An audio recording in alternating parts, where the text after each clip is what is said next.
नमस्कार, आपण पाहत आहात परिवर्तन न्यूज 24 म्हणजेच आपली बातमी। निरपक्ष व निर्भीड नवनवीन बातमी पाहण्यासाठी परिवर्तन न्यूज 24 या चॅनलला सबस्क्राइब करा व लाईक करा आणि शेअर करा। धन्यवाद। नमस्कार।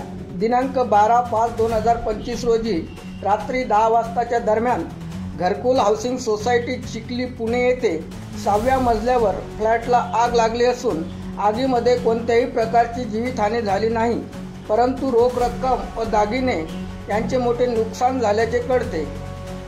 स्थानिक नागरिकांनी फायर ब्रिगेडला कॉल केला असता 3 बंबांच्या साहाय्याने ही आग आटोक्यात आणण्यात आली। आगीचे कारण नक्की समजू शकले नाही। धन्यवाद।